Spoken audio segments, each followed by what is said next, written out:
ಕಷ್ಟವನ್ನು ಮಕ್ಕಳಲ್ಲಿ ಹೇಳಿಕೊಳ್ಳೋದು ಮತ್ತೆ ಯಾರಲ್ಲಿ ಹೇಳಿಕೊಳ್ಳುವುದು ಹೇಳು.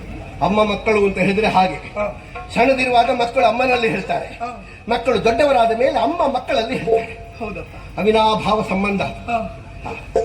ಸಮಸ್ಯೆಯೊಂದು ಕೆಲವು ಮಕ್ಕಳೆಲ್ಲ ಇದ್ದಾರೆ 16ರವರೆಗೆ ಅಮ್ಮನಿಗೆ ಏನು ಗೊತ್ತುಂಟು ಎಷ್ಟು ಗೊತ್ತುಂಟು, ಅಬ್ಬಾ ನನ್ನಮ್ಮ ಅಂತ ಹೇಳಿದ್ರೆ ಅದ್ಭುತ.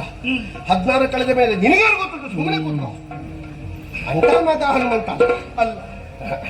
ತಾಯಿಯ ಮಾತನ್ನು ಈಡೇರಿಸಿಕೊಡುವ ಹೌದು, ಆ ಭರವಸೆಯಿಂದಲೇ ನಿನ್ನನ್ನು ಕರೆದೆ ನಾನು. ಏನಮ್ಮ? ಆದ್ರೆ ಒಂದು ಕರತಟ್ಟಿ ಭಾಷೆಯನ್ನು ಕೊಡಬೇಕು. ನಾನು ಆಡುವಂತಹ ಮಾತನ್ನು ಪೂರೈಸಿ ಕೊಡ್ತೇನೆ ತಾಯಿ. ಅಮ್ಮ, ಏನಪ್ಪ? ನಿನ್ನ ದುಃಖಕ್ಕೆ ಯಾವುದೇ ಕಾರಣವಾಗಿರ್ಲಿ, ಏನೇ ಕಾರಣವಾಗಿರ್ಲಿ, ನಿನ್ನ ಮಗನಾದಂತಹ ರಾಮವಂಟ ಆಂಜನೇಯ ಕೊಡುವಂತಹ ವಿಶ್ವಾಸದ ಭರವಸೆಯ ನೋಡಿ ನಡೆಸಿಕೊಡ್ತೇನಮ್ಮ, ನಡೆಸಿಕೊಡ್ತೇನೆ. ಈಗ ಭರವಸೆ ಬಂತು. ಮತ್ತೆ ಇವನ್ ಯಾರು ಎನ್ನುವ ಹಾಗೆ ಕೇಳುತ್ತಾ ಇದೆಯಲ್ಲ? ಯಾರಮ್ಮ ಅವ? ಅವನ ವಿಚಾರವನ್ನು ಆಡುತ್ತೇನೆ. ಸಿಂಧು ದೇಶವನ್ನು ಆಳುವಂತಹ ಶಕುಂತ ಮಹಾರಾಜನೇ. ಸಿಂಧು ದೇಶದ ಶಕುಂತ ಮಹಾರಾಜ. ಹೌದಪ್ಪ. ಬೇಟೆಗೆ ಕಾಡಿಗೆ ಬಂದ, ಬೇಟೆಯಾಡುತ್ತಾ ಇರುವಂತಹ ಸಂದರ್ಭ ಶಕುಂತ ಪಕ್ಷಿಗಳನ್ನು ಕಂಡ, ಬಾಣವನ್ನು ಪ್ರಯೋಗಿಸಿದ. ಅಯ್ಯೋ ಪಾಪ ಅದು. ಹೌದು, ಪ್ರಯೋಗ ಮಾಡಿದನ. ಹೌದು. ಬಾಣ ತಾಗಿ ಒಂದು ಪಕ್ಷಿ ಅಲ್ಲೇ ಬಿದ್ದಿತ್ತು. ಮತ್ತೊಂದು ಪಕ್ಷಿ ಹಾರುತ್ತಾ ಹಾರುತ್ತಾ ಹಾರುತ್ತಾ ಹೋಗಿ ವಿಶ್ವಾಮಿತ್ರರು ಮಾಡುತ್ತಾ ಇರುವಂತಹ ಯಾಗ ಕುಂಡಕ್ಕೆ ಹೋಗಿ ಬಿತ್ತಂತೆ. ಪ್ರಾರಬ್ಧ. ಅಷ್ಟು ಹಾರಿದ್ದಕ್ಕೆ ಸ್ವಲ್ಪ ಆಚೆ ಹೋಗಿ ಬೀಳ್ಲಿಕ್ಕೆ ಆಗ್ತದೆ. ಅವರಿಗೆ ಮೊದಲೇ ಕೋಪ. ಏನ್ ಮಾಡ್ತಾರ ಅವ್ರು ಆಡಿದ್ದೇನೆ. ಕೆಲವು ಸಲ ಅಂತ ದೊಡ್ಡವರಿಗೆಲ್ಲ ಬೇಕಾದದಕ್ಕೆ ಕೋಪ ಬರುವುದಿಲ್ಲ, ಬೇಡದಕ್ಕೆ ಕೋಪ ಬರುವುದು. ಹೌದಪ್ಪ. ನೇರವಾಗಿ ಇವನ ಬಳಿಗೆ ಬರ್ಲಿಲ್ಲ. ಮತ್ತೆ ಯಾಕೆ ಹೀಗೆ ಮಾಡಿದನು ಹಾಗೆ ಪ್ರಶ್ನಿಸ್ಲಿಲ್ಲ, ಶಾಪವನ್ನು ಕೊಡ್ಲಿಲ್ಲ. ಆಡಿದ್ದು ಒಂದೇ. ಏನು ಅಂತ? ದಿನ 8ರ ಒಳಗಾಗಿ ನನ್ನ ಪ್ರಿಯ ಶಿಷ್ಯನ ಮುಖೇನವಾಗಿ ಇವನ ಶಿರವನ್ನು ಕತ್ತರಿಸ್ತೇನೆ ಎನ್ನುವ ಹಾಗೆ ಭಾಷಾಬದ್ಧರಾಗಿ. ಇನ್ನೇನು ಮಾಡ್ಲಿಕ್ಕೂ ಸಾಧ್ಯ ಇಲ್ಲ, ಹೋಗುದು ಹೋಗ್ತದೆ. ಎಂತದ್ದು? ಅಲ್ಲಿಂದ ತೀರ್ಮಾನ ಆದ್ರೆ ಮತ್ತೆ ಅದನ್ನು ಎಂತದ್ದು ಮಾಡ್ಲಿಕ್ಕೂ ಸಾಧ್ಯ ಇಲ್ಲ. ಇವ ಸುಮ್ಮನೆ ಉಳಿಲಿಲ್ಲ. ಮತ್ತೆ ಅದನ್ನಾಲಿಸಿ ಈ ಅಂಜನಾದ್ರಿಗೆ ಬಂದ. ಅವನ ಮುಖ ನೋಡುವಾಗ ಗೊತ್ತಾಗ್ತದೆ. ಪ್ರಾಣ ಭೀತಿಯಿಂದ ಆರ್ತನಾಗಿ ನನ್ನ ಕಾಲಿಗೆರಗಿದ.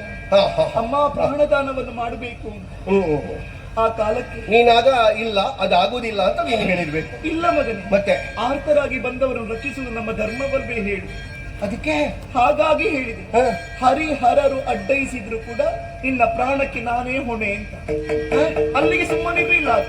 ಮತ್ತೆ ನನಗೆ ಭರವಸೆ ಬರುವುದಿಲ್ಲ ಎನ್ನುವ ಹಾಗೆ ಆಡಿದ. ಅದಕ್ಕೆ ಆಗ ಹೇಳಿದೆ, ನನ್ನ ಮಗ ಹನುಮನ ಆಣೆಯಾಗಿಯೂ ನಿನ್ನ ಮಾತನ್ನು ಈಡೇರಿಸಿಕೊಡುತ್ತೇನೆ. ಯಾಕಪ್ಪ? ನೀನಿದ್ದೀರುವಂತಹ ಒಂದೇ ಒಂದು ಭರವಸೆ ನನಗೆ. ಯಾವ ಕೆಲಸವನ್ನಾದ್ರೂ ಮಾಡಿ ಪೂರೈಸ್ತೇನೆ ನನ್ನ ಮಗ ಎನ್ನುವ ಹಾಗೆ. ಅದೇ ಒಂದು ಭರವಸೆಯಿಂದ ಮಾತು ಕೊಟ್ಟೇನ. ನೀನ್ ಯಾಕೆ ಕುಗ್ಗುತ್ತಾ ಇದ್ದೆ? ಎದ್ದು ನಿಲ್ಲಬೇಕಾದವ ನೀನು. ನಾನೇನು ಮಾಡ್ಬೇಕಮ್ಮ? ಆಮೇಲೆ ತಿಳಿಯಿತು, ವಿಶ್ವಾಮಿತ್ರರ ಪ್ರಿಯ ಶಿಷ್ಯ ಬೇರೆ ಯಾರು ಅಲ್ಲ. ಯಾರು? ನಮ್ಮ ಆರಾಧ್ಯ ಮೂರ್ತಿ ಪ್ರಭು ಶ್ರೀರಾಮಚಂದ್ರ ಎನ್ನುವ ಹಾಗೆ ಮಗನೇ. ರಾಮನ ಚರಣವನ್ನು ನೆನೆದು ಮರುಗಿದನು ರಾಮ ರಾಮ ರಾಮ ರಾಮ.